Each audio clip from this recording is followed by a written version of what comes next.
ચલો ready start.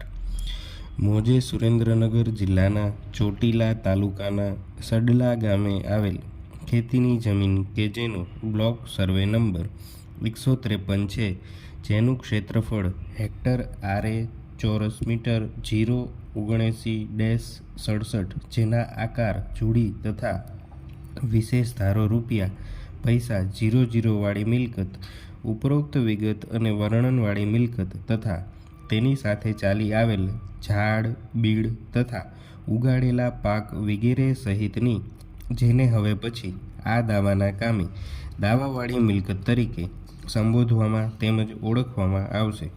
Para. ઉપરોક્ત જણાવેલ વિગત તથા વર્ણનવાળી દાવાવાળી મિલકતનું વાદીઓ અને પ્રતિવાદીઓ વચ્ચે કાયદેસર રીતે હદ હુદ નિશાનથી વિભાજન કરવામાં આવેલ ન હતું અને નથી, અને તે હકીકતમાં દાવાવાળી મિલકત ઉપર વાદીઓ અને પ્રતિવાદીઓનો સહમાલિકી અને સહિયારાપણામાં કબજો ભોગવટો ચાલી આવેલો હતો.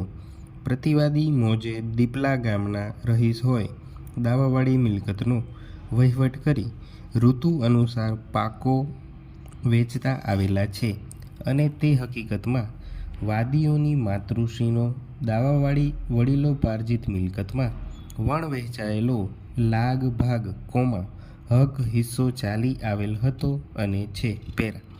કીકાભાઈ નાના ભાઈના 2 સગા પુત્ર સંતાન નામે વાલાભાઈ અને નરસિંહભાઈ નાઓ હતા, અને વાલાભાઈ વડીલ પુત્ર હોવાના નાતે કીકાભાઈની વડીલોપાર્જિત સંયુક્ત અવિભક્ત હિન્દુ કુટુંબની સહિયારી મિલકતનો વહીવટ વ્યવસ્થા કરતા આવેલા હતા. વાલાભાઈ કીકાભાઈના 6 સંતાનો હતા, જેમાં સૌથી મોટો પુત્ર છગનભાઈ, તેનાથી નાના હરિભાઈ તથા તેનાથી નાના ચંચુબેન, અને તેનાથી નાના પુત્ર મોહનભાઈ, અને તેનાથી નાની પુત્રી મણિબેન હમો વાદીના માતૃશ્રી અને તેનાથી નાનો પુત્ર નાનુભાઈ હતા. વાલાભાઈ કીકાભાઈનો સૌથી મોટો પુત્ર છગનભાઈ હોવાથી કુટુંબના મોટો પુત્ર હોવાને નાતે વડીલોપાર્જિત હિન્દુ સંયુક્ત અવિભક્ત કુટુંબના વહીવટકર્તા તરીકે ખેતીની જમીનનો વહીવટ વ્યવસ્થા કુટુંબની મિલકતના સભ્યો વતી કરતા આવેલા, અને કુટુંબના અન્ય સભ્યોનું પ્રતિનિધિત્વ વડીલ પુત્ર હોવાના નાતે છગનભાઈ વાલાભાઈ નાઓ કરતા હતા, અને કુટુંબની સંયુક્ત મિલકતની આવક ઉપજ મેળવતા હતા.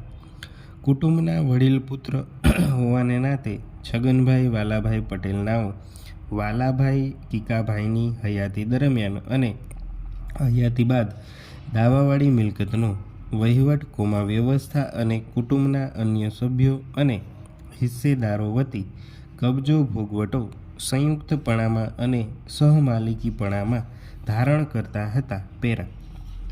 વાલાભાઈ કીકાભાઈનું અવસાન થતાં દાવાવાળી મિલકતનો કબજો ભોગવટો સંયુક્ત કુટુંબના વડીલ પુત્રના નાતે છગનભાઈ વાલાભાઈ કરતા હતા. છગનભાઈ વાલાભાઈ પટેલનું તારીખ 21/10/1980 રોજ અવસાન થતાં તારીખ 6/3/1985 રોજ ગામ નમૂના નંબર 6ના હકપત્રકમાં ફેરફાર નોંધ 17થી વારસાઈ હકે દાવાવાળી મિલકતમાં નામ દાખલ કરવામાં આવેલા નહીં, પરંતુ તે સમયે મરહૂમ વાલાભાઈ કીકાભાઈનું પેઢીનામું તૈયાર કરવામાં આવેલું નહીં. સ્ટોપ.